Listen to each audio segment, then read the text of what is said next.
হঠাৎ করে আমাদের সামাজিক অপরাধ একটি বিরাট বড় ভাবে বেড়েছে এবং একটি বিরাট সংকট নিয়ে সামনে এসেছে। এর আগেও হয়নি তা না, কিন্তু হয়েছে। কিন্তু আমরা দেখছি একটি ছোট্ট শিশুকে পাশবিকতা করে মেরে ফেলা হচ্ছে, বাবার কাছ থেকে মেয়েকে নিয়ে হত্যা করা হচ্ছে। এই ধরনের ঘটনা হঠাৎ করেই কেন এত বেড়ে গেল? আপনার কি মূল্যায়ন? আপনার একটু বিশ্লেষণ শুনতে চাই। হঠাৎ করে না, আমি হঠাৎ করে শব্দটার সাথে একটু দ্বিমত পোষণ করি।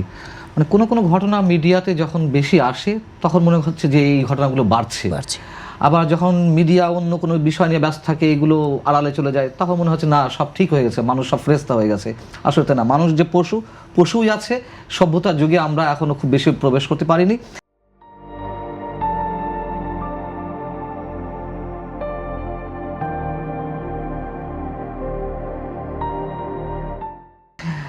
বাস্তবতা হচ্ছে যে এগুলোর দিকে আমরা কেউ তাকাই না। এখন মনে করুন যে আপনি যেই বাচ্চাটির কথা বললেন, এগুলো বলতে গেলে আমি একটু ইমোশনাল হয়ে যাই। আমার ঘরেও তো মেয়ে আছে। 7 বছরের একটা বাচ্চাকে কিভাবে রেপ করে গলার শ্বাসনালী কেটে দিতে পারে? আচ্ছা, এই ধরনের ঘটনা কি সীতাকুণ্ডীতে শুধুই ঘটছে? এই ধরনের ঘটনা কি শুধুমাত্র নরসিংদীতে বাবার কাছ থেকে মেয়েকে ছিনিয়ে নিয়ে রেপ করা হলো? তারও 15 দিন আগে তো আরো একবার রেপ করা হয়েছিল। এখন এসবের জন্য কি আমি শুধুমাত্র পুলিশকে দোষ দিব? অবশ্যই এই ধরনের ইনসিডেন্ট ঘটার পর অপরাধীকে ধরার জন্য পুলিশকে অবশ্যই অ্যাকশনে যেতে হবে, ভূমিকা থাকতে হবে। কিন্তু তার আগে দায়গুলো কাদের? ওই যে যেখানে নরসিংদীতে এই যে মেয়েটাকে বাবার কাছে ছিনিয়ে নেওয়া হলো, 15 দিন আগে একবার রেপ করা হয়েছিল। এই জিনিসটা নিয়ে রফা দফা কে করেছিল? স্থানীয় বিএনপির ইউনিয়ন সভাপতি সম্ভবত। আচ্ছা, পরবর্তীতে যদিও তাকে বহিষ্কার করা হয়েছে বিএনপি থেকে। দেখুন, মাসেল পাওয়ার, রাজনৈতিক প্রভাব প্রতিপত্তি, আমাদের সামাজিক যে অবক্ষয়, আমাদের মানসিক দুর্বৃত্তায়ন, এই সব কিছুর সমন্বয়গুলো কিন্তু এগুলো ঘটছে। এখন তাহলে যদি বলেন যে তাহলে শুরুটা করতে হবে কাকে? শুরুটা এখন এই তত্ত্ব কথা আমি বলতে পারি যে না, আমাদের প্রত্যেকে জায়গা থেকে সচেতন হতে হবে। শুনুন, এগুলো তত্ত্ব কথা, এগুলো পুস্তকের কথা, এগুলো বাস্তবতায় কোনো কাজ দেয় না। শুরুটা করতে হবে রাজনৈতিক জায়গা থেকে, রাজনৈতিক গভর্নমেন্টের জায়গা থেকে, কমিটমেন্টের জায়গা থেকে। তাকে যে কোনো ধরনের ইনসিডেন্টে, যে কোনো ধরনের এই দুর্ঘটনার ক্ষেত্রে সাথে সাথে অ্যাকশান নিতে হবে। যেমন অ্যাকশানটি একটু আগে রুবেল ভাই যে এক্সাম্পলটা দিলেন, তারেক রহমান নিজে ফোন দিয়ে যেই বাচ্চাটিকে উদ্ধারের জন্য ডিসি মাসুদকে বলেছিলেন, তারেক রহমান তার সব জায়গায় ফোন দিয়ে বলতে পারবেন না, সম্ভব নয়। পলিটিক্যাল গভর্নমেন্টগুলোকে এই ধরনের এক্সাম্পল ক্রিয়েট করতে হবে যাতে অপরাধীরা তো ভয়ে থাকবেই, পুলিশকেও তটস্থ থাকতে হবে।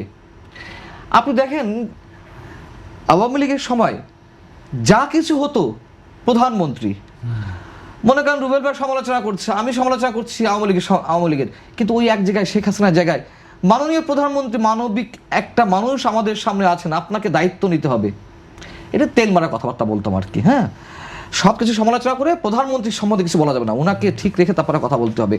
এটা শুধু আমরা নই, এটি মন্ত্রী থেকে শুরু করে প্রশাসনের সবাই।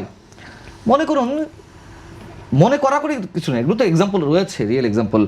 নারায়ণগঞ্জে যে 7 মার্ডার হলো, তখন স্বরাষ্ট্রমন্ত্রী আসাদুজ্জামান খান কামাল, তৎকালীন স্বরাষ্ট্রমন্ত্রী, বলছেন আমরা প্রধানমন্ত্রীর নির্দেশ অপেক্ষা রয়েছি। আরে এটা কোন ধরনের কথা? আচ্ছা, যখন ধরা হলো, প্রধানমন্ত্রী নির্দেশ দিলেন যে কর্নেল সাইদ থেকে শুরু করে আরো যারা আসামি, তখন বেশ বড় ভাব নিয়ে বলছেন মাননীয় প্রধানমন্ত্রীর নির্দেশে আমরা 7 মার্ডার আসামিদের গ্রেপ্তার করেছি। তার মানে প্রধানমন্ত্রীর নির্দেশ না দিলে ধরা হতো না, কিংবা পুলিশ কিংবা স্বরাষ্ট্র মন্ত্রণালয়ের কোনো কাজ নেই যদি নির্দেশনা না আসে। এর তো 7 মার্ডার বনানীতে অগ্নিকাণ্ডের ঘটনা ঘটে, তখন তৎকালীন গণপূর্ত মন্ত্রী শামা রেজাউল করিম সাহেব, উনি আসলেন তড়িঘড়ি করে অগ্নিকাণ্ডের স্থলে, এসে সাংবাদিকদের সামনে বলছেন মাননীয় প্রধানমন্ত্রী নির্দেশ দিয়েছেন আমাদেরকে খুব দ্রুত এটার আগুন নেভাতে হবে। এই ধরনের ইনসিডেন্টে মাননীয় প্রধানমন্ত্রী রেফারেন্স দিয়ে পদক্ষেপ নেওয়ার কথা আমরা শুনেছি। বিষয়টা কি যে প্রধানমন্ত্রী নির্দেশ না দিলে আগুন নেভানো যেত না, আগুন নেভানো হবে না। মানে একটা কার্টুনময় রাজ্যে রয়েছে আমরা। এখন এই যে পরিবর্তন আসছেন, এখনো ঠিক একই ল্যাঙ্গুয়েজ, এখনো ঠিক একই ল্যাঙ্গুয়েজ। নতুন আইজি এসে বললেন, আলী হোসেন সাহেব, প্রধানমন্ত্রী 1 নম্বরের এজেন্ডা মাদক নির্মূল করতে হবে। আরে প্রধানমন্ত্রী 1 নম্বরের এজেন্ডা হতে হবে কেন? তাহলে আপনার পুলিশের কি এজেন্ডা, কোনো দায়িত্ব নেই? আপনার এজেন্ডা, প্রধানমন্ত্রী সাফাই গাইতে হবে কেন? অতএব আশাবাদিতা আমরা খুব বেশি দেখছি, মানে আশাবাদিতার প্রকাশ করার জায়গা খুব দেখছি না।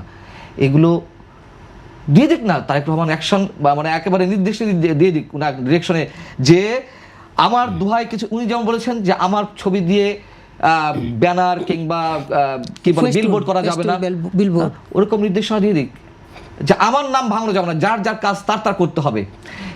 আমি একটু বলি, ক্ষমতার দরকার নেই তো 10 বছর 15 বছরে, একবারের জন্য আসছেন, একবারই থাকুন না, ইতিহাস হয়ে থাকুন, সমস্যা কি? আমরা একটু দৃষ্টান্ত চাই যে এই কাজটুকুই, আচ্ছা, এই ক্ষমতা শাসন ব্যবস্থা কত ক্ষমতাধর মানুষ চলে তো গেছে, কদিনের নাম আমরা নেই।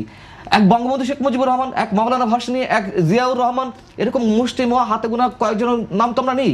তারা তো আজীবন ক্ষমতায় ছিল না, তারপর তো তাদের নাম নেই। তো এরকম হন না, যে কোনো একজন হন এরকম, আজীবন ক্ষমতা থাকার দরকার নাই তো, কৌশল করে সবাইকে খুশি রেখে ভোটের মাঠে কৌশল অবলম্বন করে, এত দরকার নাই তো। স্ট্রেট চলুন, ভোট দিলে থাকবেন, না দিলে থাকবেন না, কোনো সমস্যা নেই, দৃষ্টান্ত স্থাপন করুন। দুর্ভাগ্য আমাদের এমন কোনো জাদুকর নেতা আমরা দেখছি না, ক্যারিসমেটিক লিডার।